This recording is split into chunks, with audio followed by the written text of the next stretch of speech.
आमीन जी और वो खुदा जो है और जो था और जो आने वाला है, जो सर्वशक्तिमान है, आमीन। ये कहता है कि मैं अल्फा और ओमेगा हूँ। आमीन आमीन आमीन आमीन। God bless you.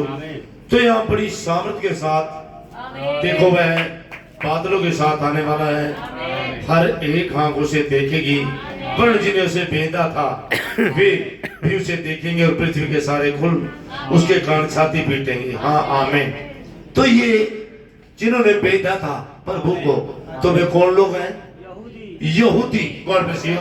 यहूदी लोग हैं जिन्होंने उसे भेदा था, वो उसे देखेंगे, वो भी देखेंगे, वो अपने आप को प्रकट करेगा, अपने आप को उनके ऊपर प्रकट करेगा, जैसे यूसुफ ने अपने भाई छोटे पे बिन्यामीन पे अपने आप को प्रकट किया।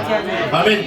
तो ये आमंद अन्य जातियों की नहीं है भाई, ये आमंद अन्य जातियों की नहीं है, अन्य जातियों की आमंद ईब है। जिस आमंद में हम खड़े हैं, यहाँ पे चोर की नाई बताया गया और बड़ी सामर्थ के साथ यहाँ पे है। आप अगर वहां देखें इस वर्ष में क्या फर्क है, वहां पे छाती पीटी जा रही सभी को लोग, अन्य जाति भी। अगर यहाँ से रैप्चर हो जाता है, रैप्चर के बाद में जो अन्य जाति बचते हैं और जो भी वहां बचते हैं, सभी छाती पीटेंगे, सभी कुलों के लोग, सब कुल के लोग छाती पीटेंगे, तबाही है। हमें चीजों को समझना, लेकिन वहां बड़ी सामर्थ्य के साथ अपने दूतों के साथ आएगा। आमीन।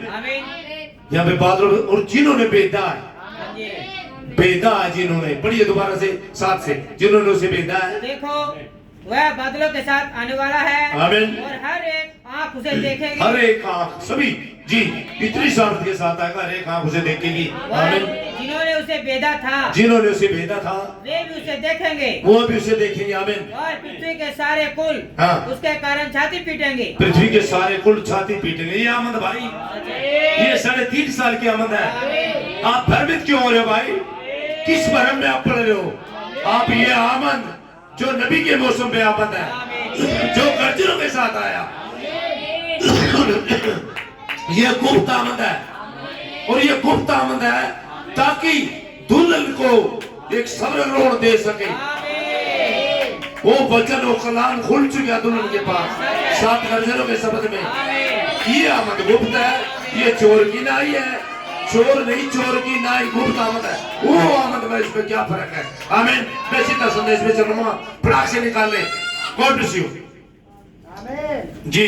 अभी यहाँ पे निकाल ले यीशु मसीह का प्रकाशन और 40 अध्याय से पेज नंबर 40 और पैराग्राफ 125 से पढ़े भाई।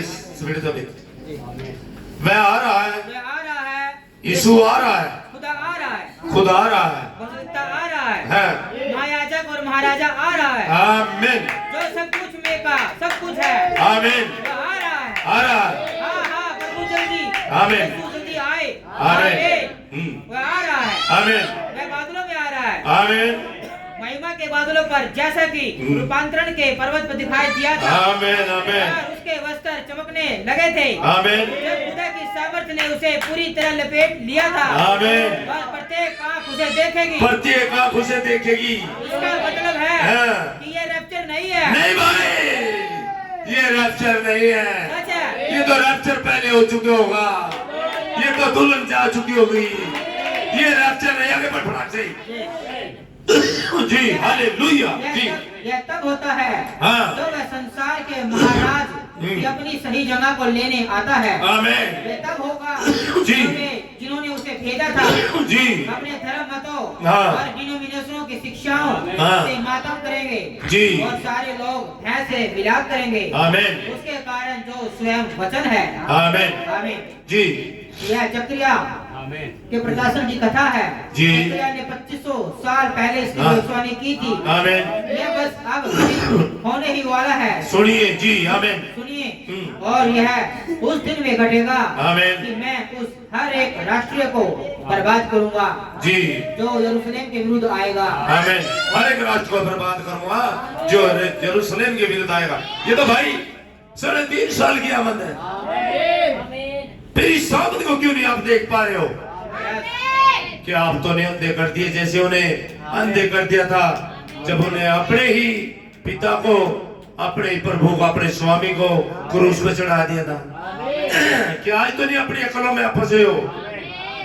क्या बेतलम से भी कोई अच्छी चीज आ सकती है? क्या नासरत से अच्छी चीज यस, कभी आपकी आंखें चढ़ी चढ़ाई रह जाए और ये जो आमद हो रही है, जिस आमद में हम खड़े हैं, अब ये जल्दी जाने वाला यहाँ से, और अकेला ले जाएगा, दुल्हन को लेके जाएगा, दुल्हन रक्षा में चली जाएगी। ये आप खोल के देखे, जब आप बादलों पे सामर्थ की बात करें, वहां पे कष्ट काल है, वहां छाती का पीटना, विलाप करना है, वहां विलाप है। आप कल भोजन में हो, आप देख नहीं पा रहे हो, आप अंधे हो रहे हो भाई।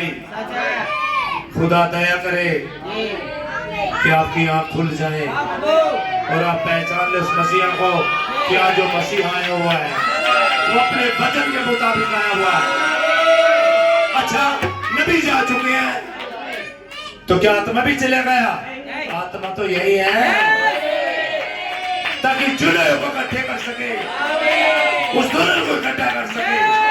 वो 7 गजरों के सवाल क्या थे? दुल्हन को इकट्ठा कर रहे थे। तो फिर ये तो आमद आ गई भाई, ये तो आमद 3.5 साल है। वो बादलों पे आएगा, वो तो छाती पीटेंगे, विलाप करेंगे। विलाप कब करते हैं? जब तबाही आती है, पृथ्वी के सारे कुल, और आप अपनी आंखों में पिरोए हुए बैठे कि हम तो जब उसकी आमद होगी जब देखेंगे। अब किसकी आमद है? अभी भी आप उस पुराने ठहरे पे बैठे हो, कोई कार्यकलाप कर रहे हो, कोई जी हम डोमिनेशन नहीं, हम डोमिनेशन नहीं, एक विचार डोमिनेशन हो सकता है। आप एक डोमिनेशन से बंधे हो, जब तक आप उसे नहीं देख पाते। इस समय वो पृथ्वी की छोर पे खड़े हैं, आप पहचाने उसे, जिसे एक दिन अय्यूब ने कहा था कि मेरी आंखों से उसका दीदार करूंगा। जब वो पृथ्वी के छोर पे खड़े होगा, मेरा छुड़ाने वाला जी, मेरा उद्धार करता जी। हालेलुया। बड़े भाई से आपके तो गॉड ब्लेस यू जी। और मैं दाऊद के घराने पर और यरूशलेम के निवासियों पर अनुग्रह की और प्रार्थना की आत्मा को प्रकट करेगा उन लोगों पे जो यहूदी लोग हैं, इजरायली हैं, वो 12 गोत्र, समझ लो ये वो आमद है भाई। आमीन। क्या कहा नबी ने? आप देख नहीं रहे, आप नबी के संदेश पढ़ते हैं, फिर ये आप क्यों नहीं देख पा रहे? ये भी भाई एक आत्मा होती है। आप जिस देश में रहते हो, आप कई बार आप बड़ी पुलपिट मिल जाती है ना, आपके अंदर एक आत्मा आ जाती है, बड़ा मंच मिल जाता है, एक आत्मा आ जाती है, ज्यादा लोग मिल जाते हैं, आत्मा आती है, आप झुकना नहीं जानते। इसी तरह तो वहाँ पे यहूदियों में हुआ था, समझ रहे हो? और शास्त्री फरीसी सदूकी, जब वो मसीह अपने वचन के अनुसार आया हुआ था, उसे पहचानने से चूक गए थे, पहचानने से। आमीन। अभी आज ना चूक जाए। ले लो सुरमा, सुरमा बैठ गया ताकि आपको देखने लगे। जी।